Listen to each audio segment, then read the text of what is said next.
I've been shooting on Lumix cameras for the past 8 years now, and with all of the new cameras they've been releasing within just the last 2 years, I really wanted to sit down and make a video for you guys on which Lumix camera should you buy. Now I'm going to be separating this into 3 different categories. The first one being on the super budget friendly, the second one's on the used market, and then the third and final category is the phase detect era. So before we dive into talking about the different categories, let's talk about the first thing to consider, which is going to be the lens mounts. So Lumix offers 2 different mounts for their camera systems, the Micro Four Third mount and then the L mount.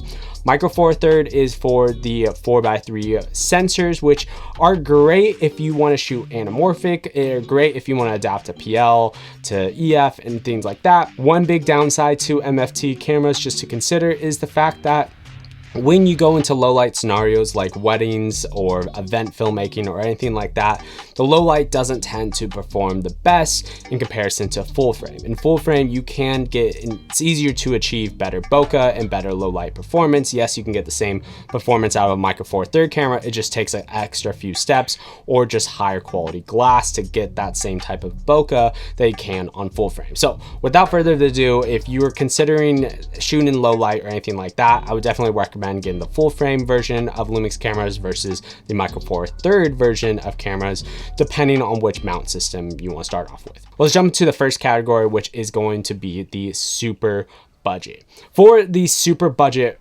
category, the first camera I'm going to recommend is going to be the G95D. The thing that I love about this, yes, it's all in 8-bit. It's around that $600 to $700 price point as the time I'm recording this video. You do get Vlog L pre-installed. You have 5-axis of image stabilization. You're getting a bunch of cool tools like 4K, 24, and 30 frames a second. There's a bunch of cool settings on this camera that I highly recommend. It's a great starter budget-friendly camera. The second camera for the super budget category is going to be the new G100D.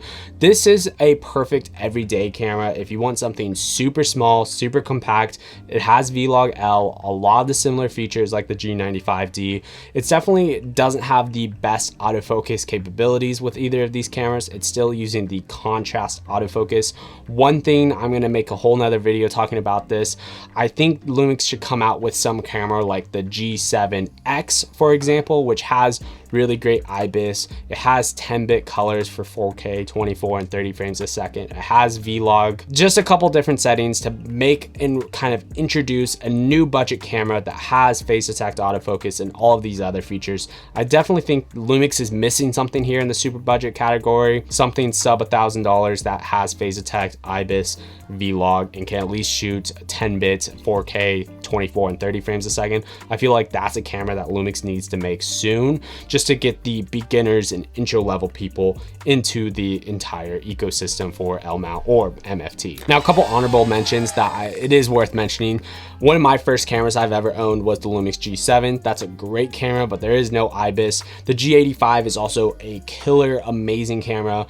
And then also the GH3 and GH4 are definitely honorable mentions for this super budget category. Now, the second category on my list is the used camera market / maybe new, and this is just the older models that Lumix has provided. So these are all contrast based autofocus cameras, meaning these cameras do have pulsing issues. They're not the greatest in terms of autofocus, but they do provide an amazing image quality at the end of the day. Now, for the used camera market, the GH5 / the GH5 Mark II are amazing cameras, the GH6 and the S5.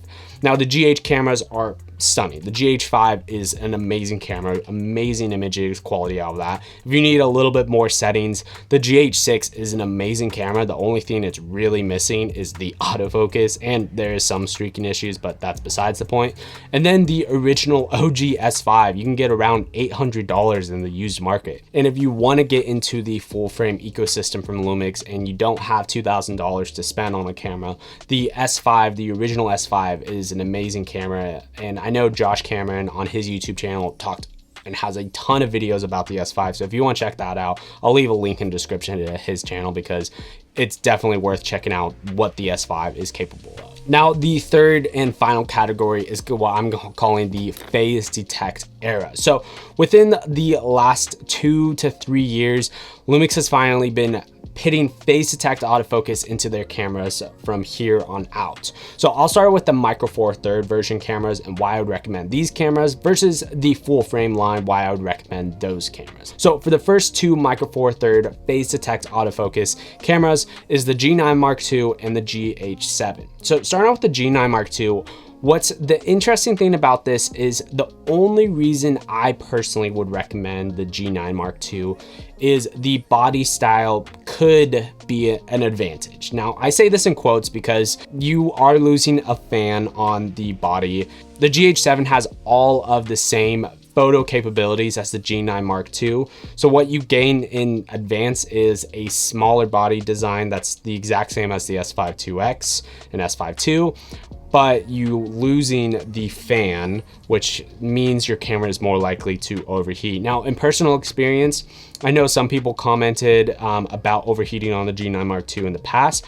I've personally never experienced it, and I was filming in direct sunlight for around 4 hours and have never experienced any overheating on the G9 Mark II. But with that said, if you really like the body style, that's the only advantage I really see. Yes, there's technically better stabilization, but that's kind of a stretch when you're like, this is so much better stabilization, because you can't really tell the difference between the GH7 and the G9 Mark II. Now, on the vice versa, if you don't really care about the body style and you actually prefer the body style of the GH7, I would recommend getting that one hands down, because not only do you get the exact same photo features like you do on the G9 Mark II, you get ProRes RAW, you get amazing IBIS, it's a video-centric camera body with a front record button, tally lights.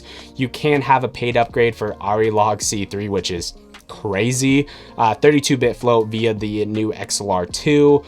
There's literally, the GH7 is peak, and especially if you already have Micro Four Third lenses and you want to continue in that system, you can't get anything better than the GH7. It is literally the peak of Micro Four Third cameras right now, and honestly, I don't know what's next for Micro Four Third cameras. I don't know how much higher in levels of production they can go with that route, but the GH7 is an amazing camera if you want to stick in the Micro Four Third route. Now, besides the Micro Four Third route, the last options is the full frame cameras with phase detect autofocus. The first one is going to be the original S5 Mark II.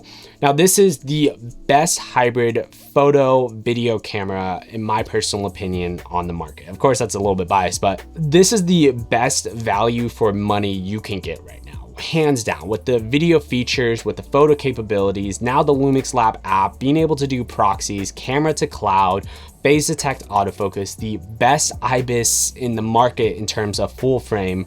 This camera really almost has it all, still with a couple quirks like 4K 60 crop isn't great, but that's basically that. Then there's the S5 IIX, which, if you are considering to ever shoot HDMI RAW, or you want ProRes features and functions like that, or you just like the blackout design, I personally say spend the extra $200 or so before you buy it, so you don't eventually have to upgrade the S5 II later on, which if you do upgrade the S5 II later on via a paid upgrade for recording RAW via HDMI, you still are losing out on the ProRes features, I believe. So you are going to be missing out on features if you go with the S5 II. So I personally recommend just getting the S5 IIX, and you have the capabilities if you want them, but if you don't require them, you still get a cool blacked out camera design, which is pretty slick. The last and final camera is probably the most controversial camera of 2024, the Lumix S9. Now, the reason I say this is an extremely controversial camera is because it's a very confusing camera. The fact is that this camera is extremely capable, being able to record, 6K open gate, anamorphic, being able to have all these professional video and photo features in this camera, but still missing out on things like a viewfinder, has a cold shoe instead of a hot shoe, no mic jack, the micro HDMI is on the right side, so it's very unusable at this point. This camera is likely to overheat Granted, it takes an hour and a half to do so. There is no mechanical shutter inside it. There's a lot of things that makes this not a professional camera. Now, this camera was marketed as the content creator camera, which I agree to some extent that you can use this for YouTube videos because of the unlimited recording. Now you can get a decent amount of content creating this, the Lumix Lab app being able to transfer photos and videos. But the place that I see the Lumix S9 fitting though, for me personally, I think this is the perfect dad cam for people who don't want to pull out cinema cameras or their cinema rigs. People that are already in the photo and video niche with those type of cameras. You know, they don't want to be pulling out a giant huge rig like this and filming, you know, their baby and going to the zoo with it. They just want something low key but still looks so clean. Plus, hybrid zoom is such a game changer for me for social media posts.